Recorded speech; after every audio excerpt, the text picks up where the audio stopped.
Andhra side పెళ్ళిళ్ళైనా functions అయినా ఏ అకేషన్లో అయినా సరే ఈ రెసిపీ తప్పనిసరిగా ఉంటుంది. పులావ్ లేదా కుష్కా అని కూడా అంటారు దీన్ని.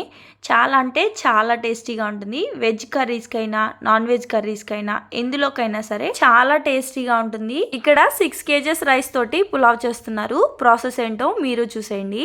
ఫస్ట్ అయితే డాల్డా యాడ్ చేస్తున్నారు ఒక ప్యాకెట్ వరకు. మీకు ఇష్టం ఉంటే డాల్డా వేసుకోవచ్చు, లేదు అంటే నెయ్యి యాడ్ చేసేసుకోవచ్చు.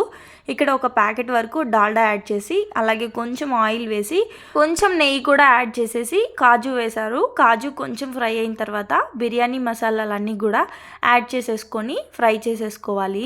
ఈ స్పైసెస్ అన్నీ కొంచెం ఫ్రై అయిన తర్వాత కట్ చేసుకున్న ఆనియన్స్, పచ్చిమిర్చి, టొమాటోస్ అలాగే క్యారెట్, బీట్రూట్, పొటాటోస్ కూడా యాడ్ చేశారు. ఈ రైస్కి కాంబినేషన్గా మటన్ కర్రీ చేస్తున్నారు కాబట్టి వెజిటేబుల్స్ అయితే చాలా తక్కువ యాడ్ చేశారు. వెజిటేబుల్స్ కొంచెం మగ్గిన తర్వాత అల్లం వెల్లుల్లి పేస్ట్ కూడా యాడ్ చేసేసి అది కొంచెం పచ్చివాసన పోయిన తర్వాత బిర్యానీ ఆకు అలాగే కొత్తిమీర, పుదీనా, కొంచెం సాల్ట్ అలాగే కొంచెం కారం కూడా యాడ్ చేసేసి అదంతా బాగా మిక్స్ చేసేసుకొని ఇందులోనే 1/2 లీటర్ వరకు పెరుగు యాడ్ చేశారు.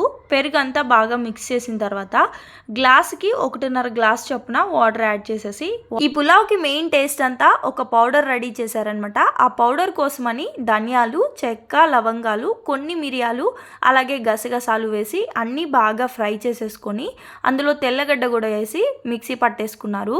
ఆ పౌడర్ని కూడా ఈ వాటర్లో యాడ్ చేసేసి అలాగే కొంచెం ఎండు కొబ్బరి పొడి కూడా వేసేసి బాగా మిక్స్ చేస్తున్నారు.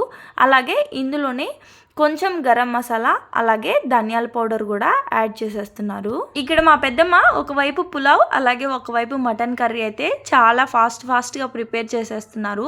వాళ్ళ స్పీడ్ మనం తట్టుకోవాలంటే చాలా కష్టమే. సో అందుకే కొన్ని క్లిప్స్ అయితే మిస్ అయిపోయాయి. కొన్ని అయితే వేసేసిన తర్వాత తీయాల్సి వచ్చింది. అర్థం చేసుకుంటారని అనుకుంటున్నాను. వాటర్ బాగా బాయిల్ అయిపోయిన తర్వాత అందులో రైస్ కూడా వేసేసి అంతా ఒకసారి బాగా మిక్స్ చేసేసుకొని మూత పెట్టి రైస్ని కుక్ చేసేసుకోవడమే. వెజ్ కర్రీస్కైనా నాన్ వెజ్ కర్రీస్కైనా చాలా అంటే చాలా టేస్టీగా ఉంటుంది. డెఫినెట్గా ఒకసారి ట్రై చేయండి. ఈ రైస్లోకి కర్రీసే కాకుండా గోంగూర పచ్చడైనా లేదా నార్మల్ రైతాతో తిన్నా సరే చాలా అంటే చాలా టేస్టీగా ఉంటుంది. చూసారు కదా, మంచిగా కుక్ అయిపోయింది. చాలా పొడిగా చాలా టేస్టీగా వచ్చింది. స్టవ్ ఆఫ్ చేసిన తర్వాత ఒక 10 minutes పక్కకు పెట్టేసాము అంటే తడి ఏమన్నా ఉన్నా కూడా మొత్తం లాగేసుకొని పులావ్ అయితే పొడిగా చాలా టేస్టీగా ఉంటుంది. ఇంతకీ మీరు పులావ్ లవర్సా, బిర్యానీ లవర్సా? తప్పకుండా కమెంట్ చేసేయండి. ఇలాంటి మరిన్ని వీడియోస్ కోసం మన ఛానల్ మీద ఒక కన్నేసి ఉంచండి.